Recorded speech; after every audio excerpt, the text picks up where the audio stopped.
Welcome to the news portion of DSI. I'm Mike Mahoney. Health officials need your help. Tidal Health Peninsula Regional is encouraging blood donations. That's because blood supply across the U.S. is at an all-time low. And here on Delmarva, the need for blood has never been higher. During the holiday season and the winter months, blood donation rates usually decrease due to travel, inclement weather, and seasonal illness. Tidal Health is hoping you'll schedule your appointment to donate blood. Just visit delmarvablood.org. All right, the Delaware Division of Public Health announced that the first 4 confirmed cases of the Omicron variant in the first state are here. The cases involve 2 adults, a teenager, and a child under 10 years old, and they are all from Newcastle County. 2 were fully vaccinated and 2 were unvaccinated.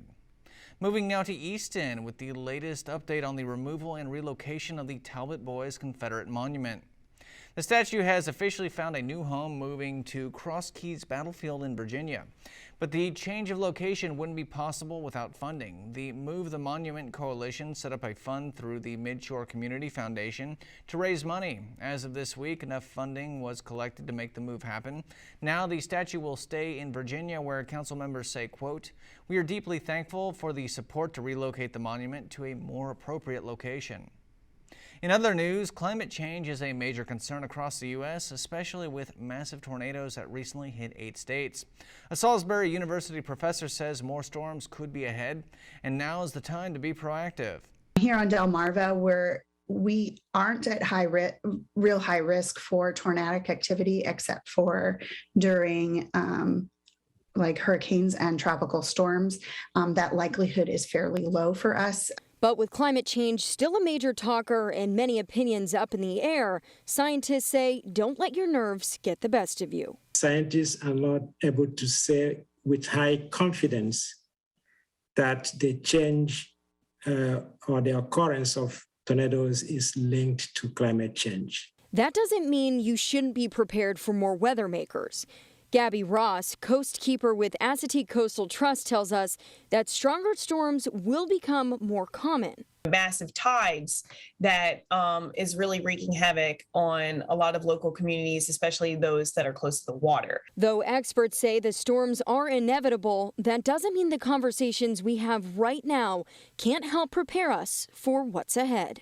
Everybody needs to come together and start having these conversations about what we can do and how we live and work in Delmarva affects, climate change. And our thanks to 47 ABC's Jordan Kudish, who voiced that story, and our NewsHour producer, Deja Parker, who wrote it. Time is running out to make those last-minute adjustments to your taxes before the new year. According to CPA Mark Welsh of TGM Group in Salisbury, if you are individually filing a W-2, it's already too late to make any updates. But if you are a business or a renter, listen up. He tells us for large purchases, you might need to run your business. Think vehicle fleets can all be used to lower your revenues as a business and keep you from being hit at a higher tax rate. For your business, he tells us it is possible to write off almost all those expenses. If they buy it before 12/31, then most likely they can depreciate that entire purchase in 2021. So if somebody, for example, bought a forklift for $40,000, they could deduct all $40,000. Welsh also says he has seen clients coming to him this week asking what they can do to lower their profits, and his advice: any big purchase you can make with a low interest rate is a good idea. He tells us the earlier you start planning for your business, the better. All right, let's jump right into your forecast. A live look outside in Ocean City. Quiet, not much going on. There are some showers out there, but earlier today we had record high temperatures. We hit 70 degrees in Salisbury. The old record, 68, set back in 2000. Even Ocean City broke a record high today as well, getting up to 71 degrees. Current temperatures, though, are in the 50s, 55 in Ocean City, Salisbury's 55, Georgetown's 50, and Dover is sitting at 50 as well. But when you compare those numbers to last night at this exact same time, so 24 hours later, we are colder. So it's colder tonight, but still very mild for this time of year. Let's talk about temperatures because they're really going to be all over the place for the next 24 hours. So tonight we're down into the 40s and low 50s. And then by the noon hour, looks like we're going to creep up to near 60 for Salisbury and Point South, but 10 degrees cooler in Dover. That's because a warm front will be lifting north and lots of clouds out there as well. As the warm front lifts north, our winds continue to shift out of the southwest. And then finally, here we are. It's almost midnight, Saturday night into Sunday, and we're at the warmest point of the day with temperatures climbing well into the 60s, but it doesn't last. A cold front is right behind that. Temperatures plummet through the night Saturday into Sunday, down into the 20s to low 30s eventually by Sunday night and Monday morning. And Sunday is looking quite cold with highs only in the 40s with breezy winds too. Right now we're tracking some showers, most of them light, and most of them are north of Salisbury. But there's more rain to get through. You can see more rain to our west with a cold front. That front eventually is what brings us some rain as we head into your Saturday night.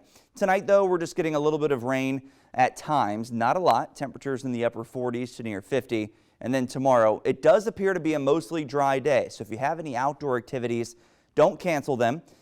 We're going to stay mostly dry. Maybe an isolated shower or sprinkle. Temperatures in the 60s, so not as warm as today because we're going to have a lot of cloud cover.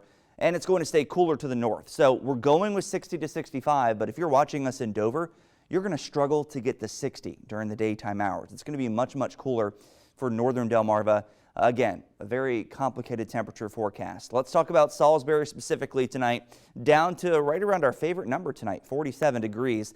And then tomorrow we're getting up to 60 by the early afternoon. We might dip down back into the 50s a little bit by evening, but look at this. We start to climb back up into the 60s post sunset, and we might get warmer than 62 as we approach the midnight hour, and then that cold front finally pushes through.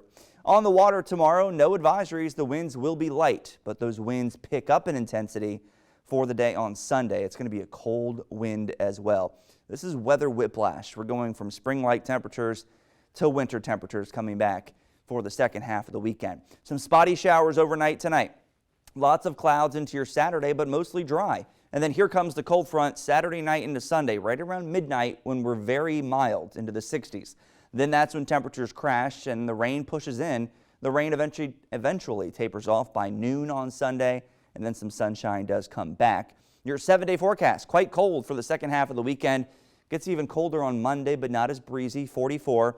Upper 40s for the first day of winter on Tuesday. Santa arrives, or of course, goes to deliver gifts on Friday, Christmas Eve. A bit chilly with highs near 50. You're watching DSI. Keep it here. We'll be right back.